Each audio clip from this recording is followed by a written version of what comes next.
ಮಾಸ ಆಗಿತ್ತು. ಸೊ ಅದಕ್ಕೆ ಎಲ್ಲರೂ ಈವ್ನಿಂಗ್ ದೇವರಿಗೆ ದೀಪ ಹಚ್ತಾ ಇದ್ರು. ರೂಮ್ಸ್ ತುಂಬಾ ಕಷ್ಟ ಆಗೋಯ್ತು. ಎಲ್ಲೂ ರೂಮ್ ಸಿಗ್ತಾ ಇಲ್ಲ. ಸ್ಪೆಷಲ್ ಎಂಟ್ರಿ ಇದೆ ಅಂತ ಕೇಳಪ್ಪ ಯಾರನ್ನಾದ್ರು. ನನಗೆ ನಿಜ ದೇವ್ರನ್ನ ನೋಡ್ತಾ ಇದ್ರೆ ಎಷ್ಟು ಖುಷಿ ಆಗ್ತಿತ್ತು ಅಂದರೆ, ದೇವ್ರ ವಿಗ್ರಹ ಮಾತ್ರ ತುಂಬ ಚೆನ್ನಾಗಿದೆ. ಎಷ್ಟು ಸಲ ನೋಡಿದ್ರೂ ಬೇಡ ಅಂತ ಅನ್ಸಲ್ಲ. ನಿಜ ನಮಗೆ ಮೇಲ್ಕೋಟೆಯಲ್ಲಿ ಹೇಗೆ ದೊಡ್ಡ ಕಲ್ಯಾಣಿ ಇದೆ ಅಲ್ಲ, ಸೊ ಈ ಕಲ್ಯಾಣಿ ಬಂದು ಅದೇ ಥರ ಕಾಣಿಸುತ್ತೆ. ಆಲ್ಮೋಸ್ಟ್ 83 ಕಿಲೋಮೀಟರ್ಸ್ ಇದೆ Saundatti, which is showing us 2 hours ತೋರಿಸ್ತಾ ಇದೆ. ಫ್ಯಾಮಿಲಿ ಫಂಕ್ಷನ್ ಇದೆ, ಅದನ್ನು ಅಟೆಂಡ್ ಮಾಡಲೇಬೇಕು. And this is Badami caves. ತುಂಬ ಚೆನ್ನಾಗಿದೆ ನೋಡೋಕ್ಕೆ ಹೊರಗಡೆಯಿಂದ. ಸ್ವಲ್ಪ ದೂರ ಎತ್ಕೊಳ್ತೀನಿ ಅಂತ ಮಗುನ ಕೊಡ್ತಿಲ್ಲ ಅವನು. ಅವನು ಹೇಗೆ ಪಾಪ ಇದು ಮಾಡ್ತಾನೆ ಅಂತ. ಇದನ್ನು ಭೂತನಾಥೇಶ್ವರ ಟೆಂಪಲ್ ಅಂತ ಕರೀತಾರೆ. ಈ ಟೆಂಪಲ್ ಬಗ್ಗೆ ಜಾಸ್ತಿ ತಿಳ್ಕೊಬೇಕು ಅಥವಾ ಇದ್ರ ವ್ಯೂಸ್ ಆಗಲಿ ಫೋಟೋಸ್ ಆಗಲಿ ನಿಮಗೆ ಜಾಸ್ತಿ ಬೇಕು ಅಂತ ಕೇಳಿದ್ರೆ ನೀವು ಕಲರ್ಸ್ ಆಫ್ ಬಾದಾಮಿ ಅಂತ ಒಂದು ಪೇಜ್ ಇದೆ, ಆ ಪೇಜ್ನ ಫಾಲೋ ಮಾಡಿ ಇನ್ಸ್ಟಾಗ್ರಾಮಲ್ಲಿ. ಪರ್ ಹೆಡ್ 1000 ರೂಪೀಸ್ ಟಿಕೆಟ್ ತೊಗೊಂಡ್ರು ಕೂಡ ನಮಗೆ ದರ್ಶನ ಮಾಡೋಕ್ಕೆ 3 hours ಆಯಿತು. ದೇವಸ್ಥಾನನೇ ಸುತ್ತ ಹಾಕ್ತಾ ಇದ್ದೀವಿ ಹೊರತು ಜನನ ಒಳಗಡೆ ಬಿಡ್ತಾನೆ ಇಲ್ಲ.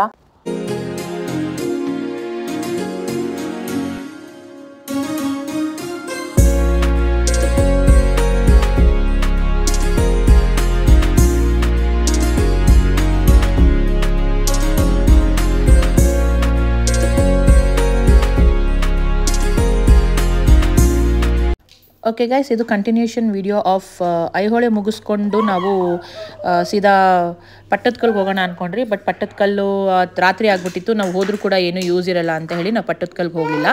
ನಾವು ಬಾದಾಮಿಗೆ ಬಂದು ರೂಮ್ ಮಾಡಿದ್ರಿ. ಸೊ ಬಂದು ಬಾದಾಮಿಲಿ ರೂಮ್ ಮಾಡಿ ಫ್ರೆಶ್ನಪ್ ಆಗಿ ಮತ್ತೆ ನೈಟ್ ದೇವ್ರ ದರ್ಶನ ಮಾಡ್ಕೊಳ್ಳೋಣ ಅಂತ ಹೇಳಿ ದರ್ಶನಕ್ಕೆ ಅಂತ ಬಂದ್ರಿ. ಸೊ ಅಲ್ಲಿ ದೇವಸ್ಥಾನದಲ್ಲಿ ದೀಪೋತ್ಸವ ನಡೀತಿತ್ತು. ವಿಶೇಷತೆ ಇತ್ತು ಅನಿಸುತ್ತೆ. ಬಟ್ ಇಲ್ಲೂ ಕೂಡ ಫೋಟೋಗ್ರಫಿ ಆ್ಯಂಡ್ ವಿಡಿಯೋಗ್ರಫಿ ಅಲೌಡ್ ಇಲ್ಲ. ಸೊ ನಾನು ಅದಕ್ಕೆ ದೇವಸ್ಥಾನದ ಹೊರಗಡೆನೇ ತೋರಿಸ್ತಾ ಇದ್ದೀನಿ ನಿಮಗೆ.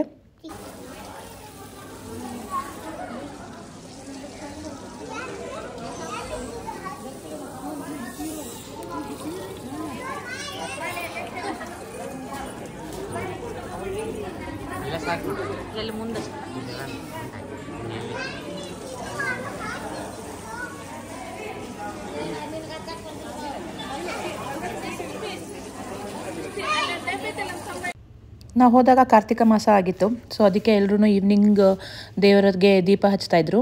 ಅಲ್ಲಿ ನಾವು ಕೂಡ ಹಾಗೆ ಏನು ಮಾಡಿದ್ವಿ, ನಾವು ಕೂಡ ದೀಪ ತೊಗೊಂಡು ಹಚ್ಚಿದ್ರಿ. ಜನಗಳು ಹೋದಾಗ ಅಲ್ಲಿ ದೀಪ ಹಚ್ಚೋಕ್ಕೆ ಅಂತಲೇ ಮುಂದೆ ಅಂಗಡಿಗಳಿದೆ. ಅಲ್ಲಿ ನಿಂಬೆಹಣ್ಣು ದೀಪ ಆಗಲಿ ಈ ಥರ ಮಣ್ಣಿನ ದೀಪ ಆಗಲಿ ಎಲ್ಲ ಮಾರ್ತಾ ಇರ್ತಾರೆ, ತಗೊಂಡು ಹಚ್ಬೋದು. ಇಲ್ಲಿ ತುಂಬ ಜನ ಹಚ್ತಾ ಇದ್ರು. Hi guys, welcome back. Good morning. So ಈಗ ನಾವು ನಿನ್ನೆ ರಾತ್ರಿ ಐಹೊಳೆ ನೋಡ್ಕೊಂಡು ಬಂದು ಬಾದಾಮಿಲಿ ಹಾಲ್ಟ್ ಆದ್ವಿ. ಸೊ ಪಟ್ಟದಕಲ್ಲು ಅಂಡ್ ಅಲ್ಲಿ ಮಹಾಕೂಟೇಶ್ವರ ಅಂತ ಒಂದು ಟೆಂಪಲ್ ಬರುತ್ತೆ, ಅದನ್ನ ದಕ್ಷಿಣ ಕಾಶಿ ಅಂತಾನು ಕರೀತಾರೆ. ಸೊ ಅಲ್ಲಿಗೆ ಹೋಗಕ್ಕೆ ಆಗ್ಲಿಲ್ಲ, ಬಿಕಾಸ್ ನಮ್ಗೆ ಬಾದಾಮಿಯಲ್ಲಿ ರೂಮ್ಸ್ ತುಂಬಾ ಕಷ್ಟ ಆಗೋಯ್ತು. ಎಲ್ಲೂ ರೂಮ್ ಸಿಗ್ತಾ ಇಲ್ಲ, ಅಷ್ಟು ಜನ ಇದ್ದಾರೆ. ಅಂಡ್ ನಮ್ಗೆ ಆ ರೂಮ್ ಹುಡ್ಕೋಷ್ಟ್ರಲ್ಲಿ ಸಾಕೋಯ್ತು. ಇನ್ನೂ ಲೇಟ್ ಆಗಿದ್ರೆ ನಮ್ಗೆ ರೂಮ್ಸೇ ಸಿಗ್ತಾ ಇರಲಿಲ್ಲ. ವಿ ಥಾಟ್ ಲೈಕ್ ಫಸ್ಟ್ ಬಾದಾಮಿ ದರ್ಶನ ಮಾಡ್ಕೊಂಡ್ಬಿಡೋಣ, 9 ಗಂಟೆವರೆಗೂ ಓಪನ್ ಇರುತ್ತೆ ದೇವಸ್ಥಾನ. ಆಮೇಲೆ ಬೇಕಾದ್ರೆ ನಾಳೆ ಬೆಳಗ್ಗೆ ಪಟ್ಟದಕಲ್ಲು ಅಂಡ್ ಮಹಾಕೂಟೇಶ್ವರಾಗ ಬಂದು ನೋಡ್ಕೊಂಡು ಹೋಗೋಣ ಅಂತ. ಬಟ್ ಇವತ್ತು ನಮಗೆ ಇಲ್ಲೇನೆ ನನಗೆ ಬೇರೆ ಹೆಲ್ತ್ ಅಪ್ಸೆಟ್ ಆಗೋಗಿದೆ. ಸೊ ನನಗೆ ಬೆಳಗ್ಗೆ ಬೇಗ ಎದ್ದು ರೆಡಿ ಆಗಕ್ಕಂತೂ ನಿಜ ಆಗಲಿಲ್ಲ. ಸೊ ಅದಕ್ಕೋಸ್ಕರ ಏನು ಮಾಡಿದ್ವಿ ಅಂದರೆ ಸ್ವಲ್ಪ ಟೈಮ್ ತಗೊಂಡು ರೆಡಿ ಆದ್ರಿ. ಇವಾಗ ರೆಡಿಯಾಗಿ ದೇವ್ರ ದರ್ಶನಕ್ಕೆ ಹೋಗ್ತಾ ಇದ್ದೀವಿ, ಬಾದಾಮಿ ಬನಶಂಕರಮ್ಮನ ದರ್ಶನಕ್ಕೆ. ಸೊ ಬನಶಂಕರಮ್ಮನ ದರ್ಶನ ಮುಗಿಸ್ಕೊಂಡು ನಿಮ್ಗೆ ಅಲ್ಲೂ ಕೂಡ ಕ್ಲಿಪ್ಪಿಂಗ್ಸ್ ಹಾಕ್ತೀನಿ. ನಿನ್ನೆ ರಾತ್ರಿ ನೋಡಿದ ಪ್ರಕಾರ ಅಲ್ಲಿ ನಮಗೆ ವಿಡಿಯೋಗ್ರಫಿ ಅಲೋಡ್ ಇಲ್ಲ. ಸೊ ಕತ್ಲೆಯಲ್ಲಿ ಏನು ಕರೆಕ್ಟಾಗಿ ಕಾಣಿಸ್ಲಿಲ್ಲ ಅನ್ಸುತ್ತೆ. ಸೊ ಅದಕ್ಕೆ ಮಾರ್ನಿಂಗ್ ಕೂಡ ಒಂದು ರೌಂಡ್ ವಿಡಿಯೋ ಮಾಡಿ ಹಾಕ್ತೀನಿ ನಿಮಗೆ. ಅದಾದ್ಮೇಲೆ ದರ್ಶನ ಮುಗಿಸ್ಕೊಂಡ ಮೇಲೆ ಸಿಗ್ತೀನಿ ಮತ್ತೆ.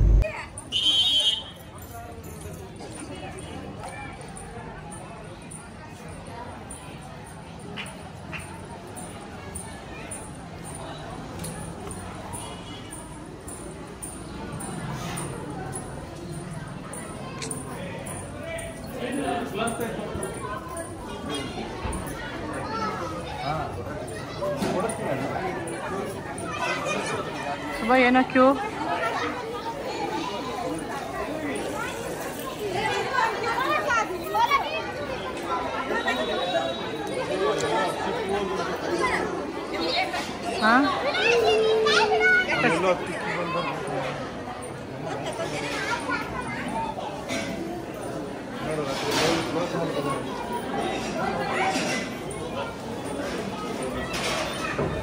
ಸ್ಪೆಷಲ್ ಎಂಟ್ರಿ ಇದೆ ಅಂತ ಕೇಳಪ್ಪ ಯಾರನ್ನಾದ್ರು.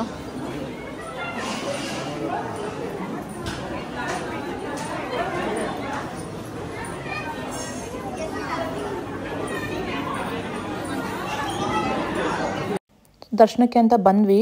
ಬಟ್ ನೀವು ನೋಡ್ತಾ ಇರ್ಬೋದು ಅಲ್ಲಿ ತುಂಬ ದೊಡ್ಡ ಕ್ಯೂ ಇತ್ತು. ಬಟ್ ನನಗೆ ನನ್ನ ಹೆಲ್ತ್ ಇದಾಗ್ತಾ ಇರಲಿಲ್ಲ, ನನಗೆ ಅಷ್ಟು ಕ್ಯೂ ಅಲ್ಲಿ ನಿಂತ್ಕೊಂಡು ಹೋಗೋಕ್ಕಾಗ್ತಾ ಇರಲಿಲ್ಲ. ಸೊ ಅದಕ್ಕೆ ಸುಪ್ರೀತ್ಗೆ ಯಾವ್ದಾದ್ರು ಸ್ಪೆಷಲ್ ಎಂಟ್ರಿ ಇದ್ದರೆ ನೋಡು ಅಂತ ಹೇಳಿದ್ರಿ. ಆ್ಯಂಡ್ ಅಲ್ಲಿ ಸ್ಪೆಷಲ್ ಎಂಟ್ರಿ ಇತ್ತು. ಸೊ ಸ್ಪೆಷಲ್ ಎಂಟ್ರಿ ಟಿಕೆಟ್ ತೊಗೊಂಡು ಒಳಗಡೆ ಹೋದ್ರಿ. ಹೇಗೆ ಅಂದರೆ ಇಲ್ಲಿ ದೇವ್ರ ಹತ್ರನೇ ಬಿಡ್ತಾರೆ. ಅಂದರೆ ಒಂದು 10 ಮೀಟರ್ ಅಷ್ಟು ದೂರದಲ್ಲಿ ದೇವ್ರ ವಿಗ್ರಹ ಇರುತ್ತೆ. ಆ್ಯಂಡ್ ನಾವು ಅಷ್ಟು ದೂರದಲ್ಲಿ ನಿಂತಿರ್ತೀವಿ. ನನಗೆ ನಿಜ ದೇವ್ರನ್ನ ನೋಡ್ತಾ ಇದ್ರೆ ಎಷ್ಟು ಖುಷಿ ಆಗ್ತಿತ್ತು ಅಂದರೆ, ದೇವ್ರ ವಿಗ್ರಹ ಮಾತ್ರ ತುಂಬ ಚೆನ್ನಾಗಿದೆ. ಎಷ್ಟು ಸಲ ನೋಡಿದ್ರೂ ಬೇಡ ಅಂತ ಅನ್ಸಲ್ಲ. ನಿಜ ತುಂಬ ಚೆನ್ನಾಗಿ ಅಲಂಕಾರ ಮಾಡಿರ್ತಾರೆ. ನನಗಂತೂ ಸಖತ್ ಖುಷಿ ಆಯಿತು ದೇವ್ರ ವಿಗ್ರಹ ನೋಡಿ. ಯಾರಾದರೂ ಸಹ ನಾನು ಹೇಳೋದೇನೆಂದರೆ, ಯಾರಾದರೂ ಸಹ ಬನಶಂಕರಿಗೆ ಇಲ್ಲ ನಿಯರ್ ಬೈ ಹೋಯ್ತು ಅಂದರೆ ದೇವ್ರ ದರ್ಶನ ಮಾಡದೆ ಮಾತ್ರ ಹಾಗೆ ಬರಬೇಡಿ. ಬಿಕಾಸ್ ದೇವ್ರಂತೂ ನೋಡೋಕೆ ತುಂಬ ಚೆನ್ನಾಗಿದೆ.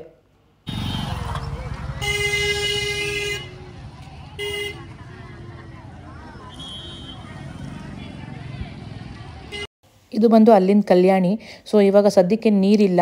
ಬಟ್ ನೀರಿತ್ತು ಅಂತ ಕೇಳಿದ್ರೆ ನಮಗೆ ಮೇಲ್ಕೋಟೆಯಲ್ಲಿ ಹೇಗೆ ದೊಡ್ಡ ಕಲ್ಯಾಣಿ ಇದೆ ಅಲ್ಲ, ಸೊ ಈ ಕಲ್ಯಾಣಿ ಬಂದು ಅದೇ ಥರ ಕಾಣಿಸುತ್ತೆ.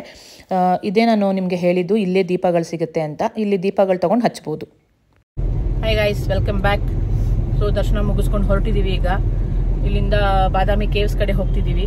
ಸೊ ಕೇವ್ಸ್ ಚೆನ್ನಾಗಿದೆ ಅಂತ ಹೇಳ್ತಿದ್ದಾರೆ. ಸೊ ಇಲ್ಲಿ ಕೇವ್ಸ್ನ ನೋಡಿಕೊಂಡು ನಮ್ಗೆ ಇಲ್ಲಿಂದ ಮತ್ತೆ ಸವದತ್ತಿಗೆ ಹೋಗಬೇಕು. ಸೊ ಇಲ್ಲಿಂದ ಆಲ್ಮೋಸ್ಟ್ 83 ಕಿಲೋಮೀಟರ್ಸ್ ಇದೆ Savadatti, which is showing us 2 hours ತೋರಿಸ್ತಾ ಇದೆ. ನಮ್ಗೇನಂದರೆ ಇವಾಗ ಇಲ್ಲಿಂದ 2 hours ಆಗಿ ಬ್ಯಾಂಗ್ಳೂರ್ಗೆ ಹೋಗೋ ಅಷ್ಟರಲ್ಲಿ ಎಷ್ಟೊತ್ತು ಆಗ್ಬಿಡುತ್ತೋ, ಮಿಡ್ ನೈಟ್ ಆಗುತ್ತಾ, ಅಥವಾ ಸುಪ್ರೀತ್ ನಿಧಾನಕ್ಕೆ ಹೋಗೋಣ ಬಿಡು, ತೊಂದರೆ ಏನಿದೆ ಅಂತಿದ್ದಾರೆ. ಬಟ್ ನಾಳೆ ನಮಗೊಂದು ಫ್ಯಾಮಿಲಿ ಫಂಕ್ಷನ್ ಇದೆ, ಅದನ್ನು ಅಟೆಂಡ್ ಮಾಡಲೇಬೇಕು. ಆ್ಯಂಡ್ ನಾವು ಅಲ್ಲಿಗೆ ತುಂಬ ಲೇಟಾಗಿ ಹೋದಷ್ಟು ಬೆಳಗ್ಗೆ ಬೇಗ ಎದ್ದು ರೆಡಿಯಾಗಿ ಹೋಗೋಕ್ಕಾಗಲ್ಲ. ಸೊ ಇಲ್ಲ ಅಂದರೆ ನಾವು ನಮ್ಮ ಪ್ಲ್ಯಾನ್ ಇದ್ದಿದ್ದು ಬಂದು ಸವದತ್ತಿ ನೋಡಿ ಹಂಪಿ ನೋಡಿಕೊಂಡು ಹೋಗೋಣ ಅಂತ. ಸೊ ಸವದತ್ತಿ ನೋಡಿ ಹಂಪಿ ಅಂತ ಕೇಳಿದ್ರೆ ನಮಗೆ ನಾಳೆ ಮತ್ತೆ ಹಾಲ್ಟ್ ಆಗಬೇಕಾಗ್ತಿತ್ತು ಹಂಪಿಲಿ. ಆ್ಯಂಡ್ ದೆನ್ ನಾಡದ ಬೆಳಗ್ಗೆ ನಾವು ಬ್ಯಾಂಗ್ಳೂರಿಗೆ ಹೋಗ್ತಿದ್ರಿ. ಬಟ್ ಫ್ಯಾಮಿಲಿ ಫಂಕ್ಷನ್ ಇರೋದ್ರಿಂದ ನಾವು ಹಂಪಿ ನೋಡೋಕ್ಕಾಗ್ತಿಲ್ಲ. We thought like next time ಯಾವತ್ತಾದರೂ ನಾವು ಹುಬ್ಳಿ ಧಾರವಾಡ ಈ ರೂಟಲ್ಲಿ ಬಂತು ಅಂತ ಕೇಳಿದ್ರೆ ಹಂಪಿಗೆ ಹೋಗೋಣ ಅಂತ ಅಂದ್ಕೊಂಡಿದ್ದೀವಿ. ಸೊ ಇವತ್ತಿಗೆ Pattadakal and Mahakuteshwara temple dunno will cover or not ಅಂತ, ಬಿಕಾಸ್ ಇಲ್ಲಿಂದ ಹತ್ರನೇ ಪ್ರಾಬಬ್ಲಿ ಒಂದು 20 ಕಿಲೋಮೀಟರ್ಸ್ ಮತ್ತೆ ಹೋಗಬೇಕಾಗುತ್ತೆ ವಾಪಸ್ಸು, ಇಲ್ಲ ಅಂತಲ್ಲ. ವಿಲ್ ಟ್ರೈ, ಆದರೆ ಹೋಗಿ ಕವರ್ ಮಾಡ್ತೀನಿ. ಇಲ್ಲ ಅಂತ ಕೇಳಿದ್ರೆ ಐ ಆಮ್ ರಿಯಲಿ ಸಾರಿ, ಪ್ಲೇಸಸ್ನ ಕವರ್ ಮಾಡೋಕ್ಕಾಗಲಿಲ್ಲ. ಸೊ ಬಾದಾಮಿ ಕೇವ್ಸು ನೋಡೋದಕ್ಕೆ ಇಲ್ಲಿಂದ ತುಂಬ ಚೆನ್ನಾಗಿ ಕಾಣ್ತಾ ಇದೆ. ಸೊ ವಿಲ್ ಟ್ರೈ ಪಾಸಿಬಲಿ ಹೋಗಿ ಅಲ್ಲಿ ಎಷ್ಟಾಗುತ್ತೆ ಅಂತ ನೋಡೋಣ. ಓಕೆ ಗೈಸ್, ಇದು ಬಾದಾಮಿ ಕೇವ್ಸ್ ಟೆಂಪಲ್ ಕಡೆ ಹೋಗ್ತಿದ್ದೀವಿ ಈಗ. ಸೊ ನಾನು ಬಾದಾಮಿಲಿ ಏನೇನು ವಿಡಿಯೋ ಮಾಡ್ಕೊಂಡಿದ್ದೀನೋ ಅಲ್ಲಿ ವಾಯ್ಸ್ ಓವರ್ ಕೊಡೋಕ್ಕಾಗಲಿಲ್ಲ. ದ ರೀಸನ್ ಈಸ್ ತುಂಬ ಜನ ಇದ್ರು, ಏನು ಅನ್ಕೊಳ್ತಾರೋ ಏನೋ ಅಂತ ಕೊಡೋಕ್ಕಾಗಿಲ್ಲ. ಆ್ಯಂಡ್ ತುಂಬ ಕ್ರೌಡು, ತುಂಬ ನಾಯ್ಸ್ ಇತ್ತು. ಸೊ ಅದಕ್ಕೋಸ್ಕರ ನಾನು ಇಲ್ಲಿ ವಾಯ್ಸ್ ಓವರ್ ಕೊಡ್ತಾ ಇದ್ದೀನಿ. ಸೊ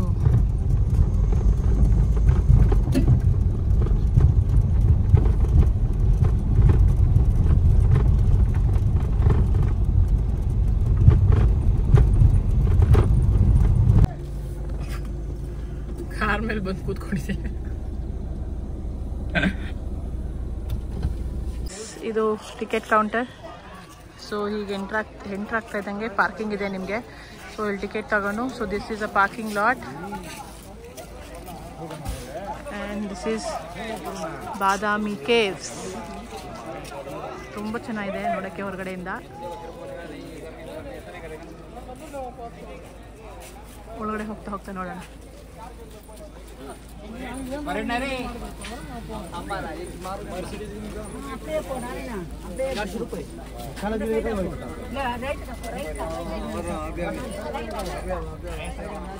ಎಲ್ಲ ಇವ್ರದೇ ಮಹಿಮೆಗಳು ಇಲ್ಲಿ ಫುಲ್ಲು.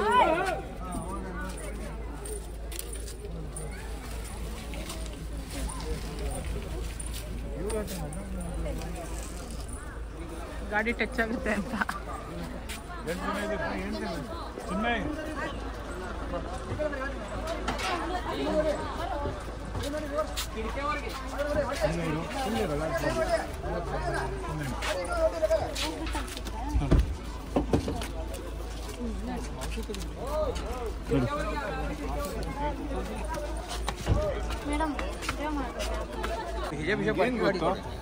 ಅದೇನೋ ಮ್ಯೂಸಿಯಂ ಅಂತಲ್ಲ, ಮೆಡಿಕಲ್ ಕೇಳಿದಕ್ಕೆ ಮ್ಯೂಸಿಯಂ ಅಂತೇನೋ ಅಂದ್ರಲ್ಲ, ಅದೇ ಅದು. ಅವತ್ತಿನ ಕಾಲದಲ್ಲಿ ಏನು ಚೆನ್ನಾಗಿ ಕೆತ್ತಿದ್ದಾರೆ ಅಲ್ಲ. ಎಲ್ಲೋರ ಕೇವ್ಸ್ ಕೂಡ ನೋಡಿ, ಸೇಮ್ ಹಂಗೆ. ನೀನು ನೋಡೇ ಇಲ್ಲ ಎಲ್ಲೋರ ಕೇವ್ಸು? ನಾನು ಬಾಗಿಲು ಕರ್ಕೊಂಬಂದು ವಾಪಸ್ ಕರ್ಕೊಂಬಂದಿದ್ದೀನಿ. ಮ್ಯೂಸಿಯಂ ನಿಲ್ಲಿಸ್ತಾ ಇಲ್ಲ.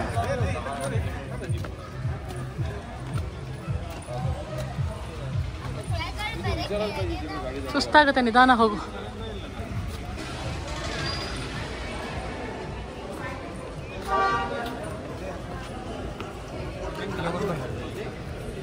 ಮೆಟ್ಲು ಹತ್ಕೊಂಡು ಮೇಲೆ ಹೋಗ್ಬೇಕು.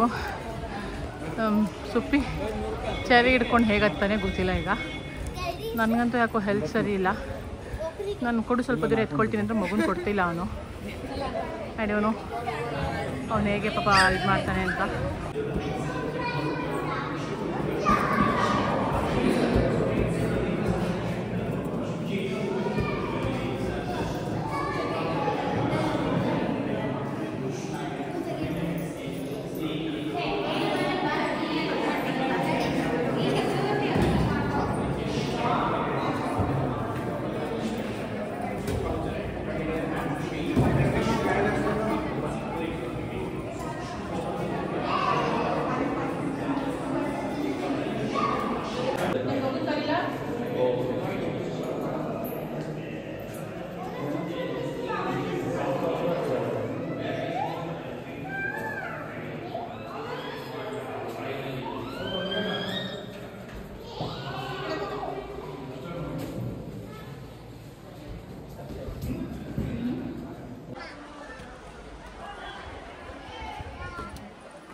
ತುಂಬ ಕೋತಿಗಳ ಪ್ರಾಬ್ಲಮ್ಸ್ ಇದೆ ಇಲ್ಲಿ.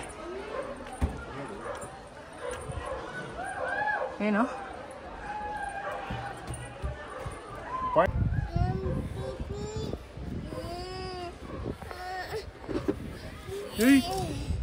ನಿಧಾನಪ್ಪ.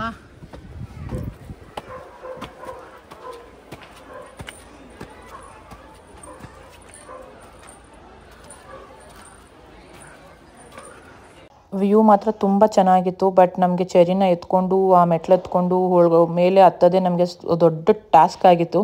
ಸುಪ್ರೀತ್ ನನಗೆ ಕೊಡ್ತಾನೆ ಇರಲಿಲ್ಲ, ನಂಗೆ ಹುಷಾರಿಲ್ಲ ಅಂತ ಹೇಳಿ. ಅವರು ಸಖತ್ ಕಷ್ಟಪಡ್ತಿದ್ರು ಪಾಪ.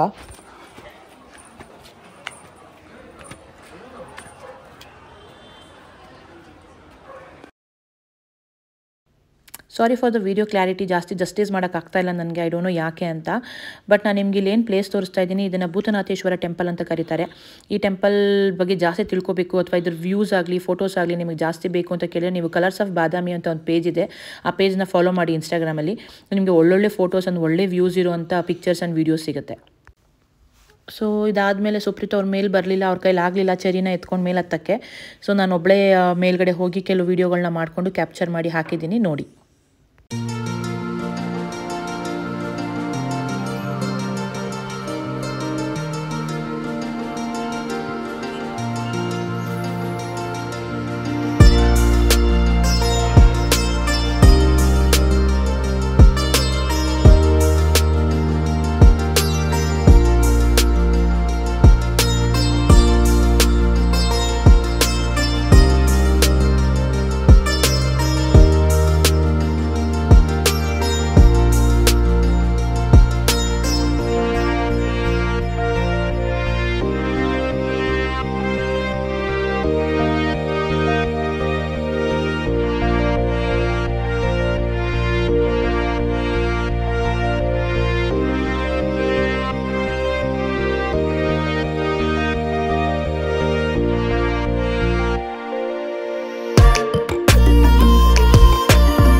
ಸೊ ನಾವು ಬಾದಾಮಿ ಕೇವ್ಸ್ನ ನೋಡಿಕೊಂಡು ಹೊರಟಾಗಲೇ ಇಟ್ಸ್ ಆಲ್ಮೋಸ್ಟ್ 12:30 ಆಗೋಗಿತ್ತು. ಸೊ ನಾವು ಅಲ್ಲಿಂದ ನಾನು ಆಗಲೇ ಹೇಳ್ದಂಗೆ ನಿಮಗೆ 83 ಕಿಲೋಮೀಟರ್ಸ್ ಆಲ್ಮೋಸ್ಟ್ 2 hours 2.5 hours ತೋರಿಸಿತ್ತು ನಮಗೆ ಸೌದತ್ತಿ ರೀಚ್ ಆಗೋದಕ್ಕೆ. ಸೊ ಸೌದತ್ತಿ ರೀಚ್ ಆಗಿ ನಾವು ದರ್ಶನಕ್ಕೆ ಅಂತ ಹೋದ್ವಿ. ಅಲ್ಲಿ ದರ್ಶನದ ಕ್ಯೂ ನೋಡಿಬಿಟ್ಟು ನಮಗೆ ನಿಜ ಇವತ್ತು ದರ್ಶನ ಆಗುತ್ತೋ ಇಲ್ವೋ ಅಂತ ಅನಿಸ್ಬಿಡ್ತು. ಬಿಕಾಸ್ ಅಷ್ಟು ಜನ ಇದ್ದರು. So per head 1000 rupees ticket ತೊಗೊಂಡ್ರು ಕೂಡ ನಮಗೆ ದರ್ಶನ ಮಾಡೋಕ್ಕೆ 3 hours ಆಯಿತು. We were really tired. ನಿಂತು ಸಾಕಾಗೋಯ್ತು ನಮಗಂತೂ.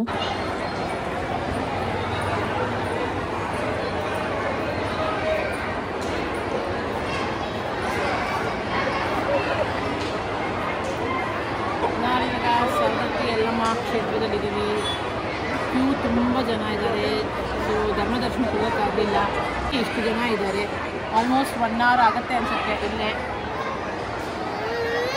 And one more thing is like ಇಲ್ಲಿಗೆ ಬಂತು ಅಂದರೆ ನೀವು ಕ್ಯಾಶ್ ತೊಗೊಂಡು ಬರಬೇಕು. ನೋ ಆನ್ಲೈನ್ ಪೇಮೆಂಟ್ಸ್ ಟಿಕೆಟ್ಸ್ಗೆ. ಸೊ ಎಲ್ಲದಕ್ಕೂ ಕ್ಯಾಶ್ ಇಟ್ಕೊಂಡಿರಿ. So almost from past 2 hours ನಿಂತು ಸಾಕಾಯಿತು. ಆ್ಯಂಡ್ ದೇವಸ್ಥಾನನೇ ಸುತ್ತ ಹಾಕ್ತಾ ಇದ್ದೀವಿ ಹೊರತು ಜನನ ಒಳಗಡೆ ಬಿಡ್ತಾನೇ ಇಲ್ಲ. ದೇವ್ರನ್ನ ನೋಡೋಕ್ಕೆ ಬಿಡೋದು ಅವರು ಜಸ್ಟ್ 2 to 5 seconds ಅಷ್ಟೇ. ಆದರೂ ಕೂಡ ಇಷ್ಟು ಕ್ಯೂ ಇದೆ. ಉತ್ತರ ಕರ್ನಾಟಕದಲ್ಲಿ ನಾನು ಹೇಳಿದಾಗೆ ಪ್ರತಿಯೊಂದು ದೇವಸ್ಥಾನನೂ ತುಂಬ ಕ್ಲೀನಾಗಿ ಚೆನ್ನಾಗಿ ಇಟ್ಕೊಂಡಿದ್ರು. ಇಲ್ಲೂ ಕೂಡ ಏನಂದರೆ ಅರ್ಶಿನ ಕುಂಕುಮ ಚೆಲ್ಲಿದ್ರು, ದಟ್ಸ್ ಫೈನ್. ಬಟ್ ಸುತ್ತ ಕವರು ಅದು ಇದು ಹಾಕಿ ತುಂಬ ಗಲೀಜು ಮಾಡಿಬಿಟ್ಟಿದ್ರು ಜನ ಮಾತ್ರ. ಓಕೆ ಗೈಸ್, ಈಗ ಆಲ್ಮೋಸ್ಟ್ ಟೈಮ್ ಬಂದು 2 o'clock ಆಗಿದೆ. 1:30 ಅಪ್ರಾಕ್ಸ್ 1:30 2 o'clock ಆಗಿದೆ. ನಾವು ಸೌದತ್ತಿ ಬಿಟ್ಟಾಗಲೇ ಇಟ್ ವಾಸ್ ಆಲ್ಮೋಸ್ಟ್ 4:30 ಆಗಿತ್ತು. ನಾವು ದರ್ಶನಕ್ಕೆ ನಿಂತ್ಕೊಂಡಾಗ 2 o'clock ಅನಿಸುತ್ತೆ. ನಾವು 4:30 ದರ್ಶನ ಮುಗಿಸಿದ ತಕ್ಷಣ ನಾವು ಅಲ್ಲಿಂದ ಹೊರಟ್ರಿ. 4:35 ಆಗಿತ್ತು ಅನಿಸುತ್ತೆ. ಸೊ ನಾವು ಅಲ್ಲಿಂದ ಸ್ವಲ್ಪ ದೂರ ನಮಗೆ ಕಷ್ಟ ಆಗುತ್ತೆ ರೋಡು. ನಾವು ಟೋಲ್ ರೋಡ್ ತಲುಪೋವರೆಗೂ. ಅಲ್ಲಿ ಟೋಲ್ ರೋಡ್ ತಲುಪಿದ ಮೇಲೆ ಹುಬ್ಳಿ ಹತ್ರ ಬಂದಮೇಲೆ ಹುಬ್ಳಿಯಿಂದ ನಿಮಗೆ ಗೊತ್ತಿರುತ್ತೆ ಚೆನ್ನಾಗಿದೆ ರೋಡು, ನಾವು ಬರ್ಬೋದು ಆರಾಮಾಗಿ ಅಂತ. ಸೊ ನಾವು ಬ್ಯಾಂಗ್ಳೂರಿಗೆ ಬಿಕಾಸ್ ನಾಳೆ ಬೆಳಗ್ಗೆನೇ ನಮ್ಗೆ ಅಷ್ಟೊತ್ತಿಗೆ ಫ್ಯಾಮಿಲಿ ಫಂಕ್ಷನ್ ಇರೋದ್ರಿಂದ ನಾವು ಇಲ್ಲಿ ರೀಚ್ ಆಗೋ ಅಷ್ಟರಲ್ಲೇ 2 o'clock ಆಗಿದೆ. ಸೊ ನಾವೀಗ ಮಲಗಿ ಮತ್ತೆ ಬೆಳಗ್ಗೆ ಎದ್ದು ನಾವು ಫ್ಯಾಮಿಲಿ ಫಂಕ್ಷನ್ಗೆ ಹೋಗಬೇಕಾಗಿದೆ. ಸೊ ನಾನು ಈ ವ್ಲಾಗ್ನ ಇಲ್ಲೇ ಕಂಪ್ಲೀಟ್ ಮಾಡ್ತಿದ್ದೀನಿ, ಇಲ್ಲೇ ಎಂಡ್ ಮಾಡ್ತಿದ್ದೀನಿ. ಸಾರಿ, ಏನಕ್ಕೆ ಅಂತ ಕೇಳಿದ್ರೆ ನಮ್ಮ ಉತ್ತರ ಕರ್ನಾಟಕದ ಟ್ರಿಪ್ಪಿನ ವ್ಲಾಗ್ ಇಲ್ಲಿಗೆ ಎಂಡ್ ಆಗುತ್ತೆ. So Saundatti was our last destination. ನಾವು ಹಂಪಿ ಹೋಗಬೇಕು ಅಂದ್ಕೊಂಡಿದ್ರಿ, ಫ್ಯಾಮಿಲಿ ಫಂಕ್ಷನ್ ಇದೆ ಹಾಗಲ್ಲ ಹಂಪಿಗೆ ಅಂತ ಹೇಳಿ ಕ್ಯಾನ್ಸಲ್ ಮಾಡ್ಕೊಂಡು ಬಂದಿದ್ದೀವಿ. ನೆಕ್ಸ್ಟ್ ಟೈಮ್ ಯಾವಾಗಾದರೂ ಹಂಪಿಗೆ ಹೋಗೋಣ ಅಂತ. So this would be our end video for Uttara Karnataka trip. So ನಾನು ಈ ನಮ್ಮ ಉತ್ತರ ಕರ್ನಾಟಕ ಜರ್ನಿ ನಿಮಗೆ ಎಲ್ಲನೂ ಆದಷ್ಟು ತೋರಿಸಿದ್ದೀನಿ, ಕವರ್ ಮಾಡಿದ್ದೀನಿ. ಸೊ ನಿಮಗೆ ಇಷ್ಟ ಆಗಿದೆ ಅನಿಸುತ್ತೆ. ಬಿಕಾಸ್ ನನಗೆ ಗೊತ್ತಿರೋ ಅಷ್ಟು ಆ್ಯಂಡ್ ಆದಷ್ಟು ನಾನು ಇನ್ಫಾರ್ಮೇಷನ್ ಕೊಡೋಕ್ಕೆ ಪ್ರಯತ್ನ ಪಟ್ಟಿದ್ದೀನಿ. ಇದರಲ್ಲಿ ನಾನು ಏನೇ ಮಿಸ್ಟೇಕ್ ಮಾಡಿದ್ರು please I am really sorry. Because ಇದು ಗೊತ್ತಿಲ್ಲದೇನೋ ಆಗಿರುತ್ತೆ, ಏನಾದ್ರು ರಾಂಗ್ ಇನ್ಫಾರ್ಮೇಷನ್ ಕೊಟ್ಟಿದ್ರೆ. ಸೊ ಉತ್ತರ ಕರ್ನಾಟಕದ ಜನ ಯಾರು ಬೇಜಾರು ಮಾಡ್ಕೋಬೇಡಿ. ಈ ವಿಡಿಯೋಸ್ನ ಯಾರಾದರೂ ನೋಡಿತ್ತು ಅಂತ ನಮ್ಮ ವಿಡಿಯೋಸ್ನ ಯಾರಾದರೂ ನೋಡಿತ್ತು ಅಂತ ಕೇಳಿದ್ರೆ. ಸೊ ಈ ವಿಡಿಯೋ ನಾನು ಇಲ್ಲೇ ಎಂಡ್ ಮಾಡ್ತಾ ಇದ್ದೀನಿ. ಸೊ ಮತ್ತೆ ನೆಕ್ಸ್ಟ್ ವ್ಲಾಗಲ್ಲಿ ಸಿಗೋಣ. ಅಲ್ಲಿವರೆಗೂ ನಮ್ಮ ಚಾನಲ್ನ ಹೀಗೆ ಸಪೋರ್ಟ್ ಮಾಡ್ತಾ ಇರಿ. ಲೈಕ್, ಶೇರ್ ಆ್ಯಂಡ್ ಸಬ್ಸ್ಕ್ರೈಬ್ ಮಾಡಿ. ಆ್ಯಂಡ್ ಏನಾದರೂ ನಮಗೆ ಹೇಳಬೇಕು, ತಿಳಿಸ್ಬೇಕು ಅಂದರೆ ಕಮೆಂಟ್ ಮಾಡಿ ತಿಳಿಸಿ. ಆ್ಯಂಡ್ ನಿಮ್ಮ ಈ ಸಪೋರ್ಟ್ಗೆ ನಾವು ಯಾವಾಗಲೂ ಚಿರಋಣಿಯಾಗಿರ್ತೀವಿ. So meet in the next blog. Till then take care. Bye.